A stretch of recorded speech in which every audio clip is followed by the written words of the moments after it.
9h05. C'est un podcast en 8 épisodes que nous avons choisi de diffuser à l'approche des 2 ans du drame de la rue d'Aubagne à Marseille.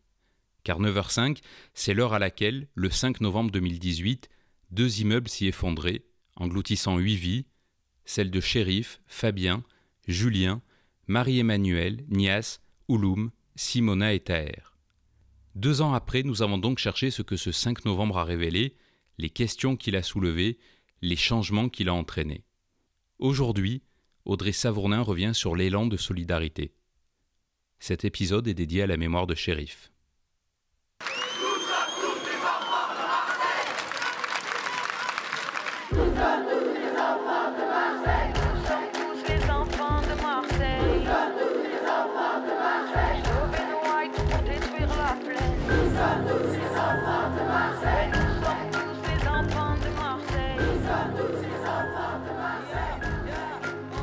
Comme Kenny Arcana, de nombreux artistes sont venus au chevet de Noailles après le drame du 5 novembre.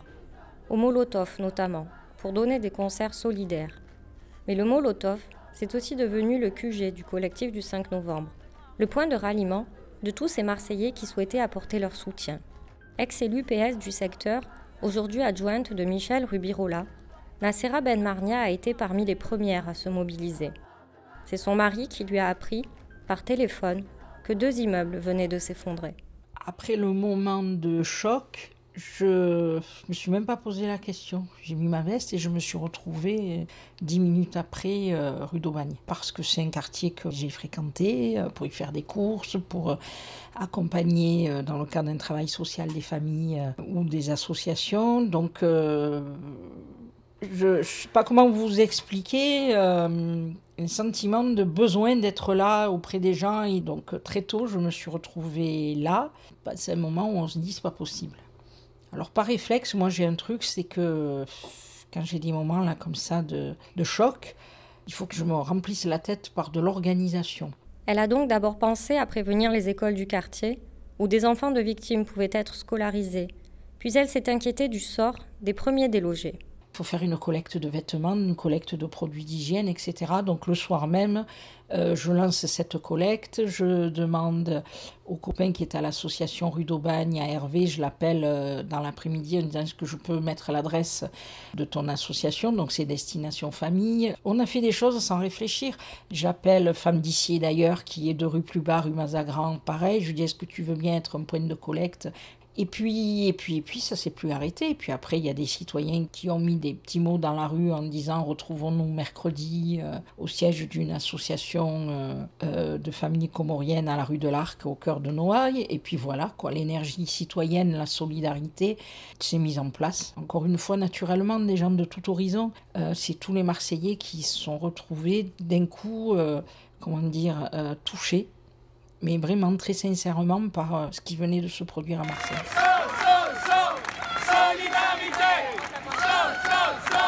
Solidarité. Très vite, ces différents locaux s'avèrent trop étroits. À chaque fois, on a trouvé des énergies positives, hein, des gens qu'on retrouve dans nos parcours de militants et donc on a retrouvé autour de cette cause, des gens qu'on ne connaissait pas du tout, des gens pour qui c'était une première fois et ils arrivaient en disant « mais moi j'ai quelques heures à donner par semaine », d'autres qui disaient « mais moi j'ai fait le tri, voilà où sont mes affaires », des gens qui ont acheté beaucoup de choses neuves. Et autour de ça, c'est mis en place toute cette énergie positive de gens qui allaient, qui venaient. Des restaurateurs qui offraient des pizzas ou des plats cuisinés, mais aussi, rapidement, des psychologues et des avocats bénévoles qui proposaient leur appui. Un élan qui a porté l'écrivaine néo-marseillaise Valérie Manteau, elle-même soucieuse d'apporter sa pierre à l'édifice.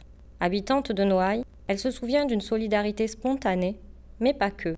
Dans les militants, et les personnes d'ailleurs, même lambda, qui sont venues se mobiliser à Noailles tout de suite, il n'y avait pas du tout que des Noailles.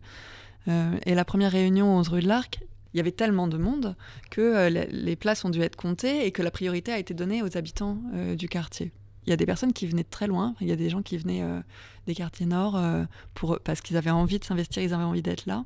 Et il se trouve qu'ils ont été ensuite extrêmement investis, extrêmement présents. Il y a même des gens qui ont déménagé à Noailles pour faire partie de ce mouvement-là. Et ça c'est important de le garder en tête. Après, c'est pas que du spontané, il y a aussi des militants qui étaient très aguerris, qui ont apporté leur savoir-faire et leur aide à faire de tout ça ce que ça a été. Parce que la puissance de la solidarité qui s'est exprimée autour du collectif du 5 novembre, mais il n'y a pas du tout que le collectif du 5 novembre dans cette histoire, elle est aussi le fruit de l'héritage de savoir-faire militant.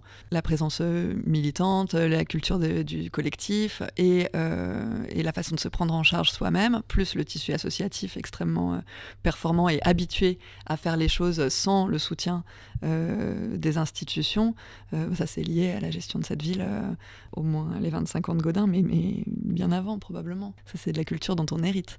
Mais qui, alors là, bizarrement, mais heureusement, nous a servi. Enfin, voilà, on a tiré une force de la très grande faiblesse et des blessures de cette ville. Mais là, d'un coup, ça a servi.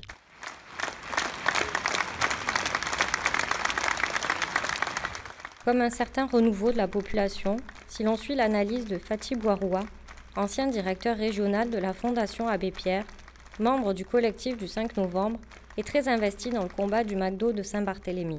Au-delà des politiques désastreuses de tous les exécutifs municipaux depuis la sortie de la guerre quasiment, il y a une filiation politique permanente, même avec Vigouroux, de l'idée qu'il fallait que Marseille accueille de nouveaux habitants. Mais toujours en se disant qu'il fallait faire la place des nouveaux sur la place des anciens, au lieu de dire il faudrait que des nouveaux viennent compléter la ville.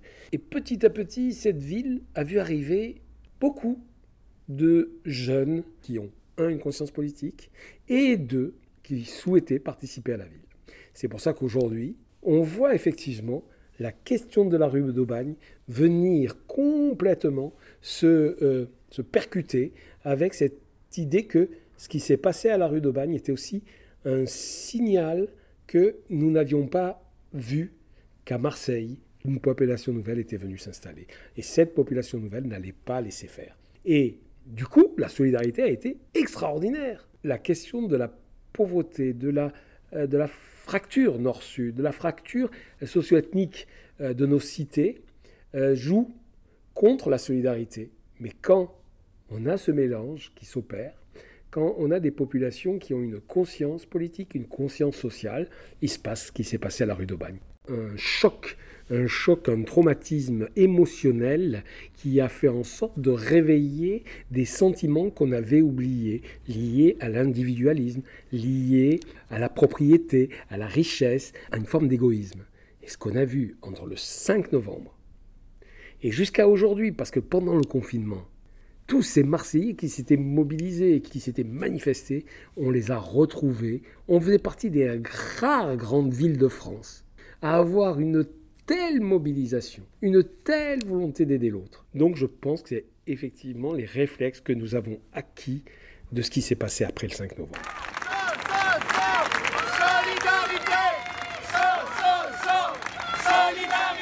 Nous avons vécu quelque chose d'exceptionnel. Est-ce que nous avons su ou pas le capitaliser? Pour l'instant, l'histoire n'a pas encore tout écrit, tout dit.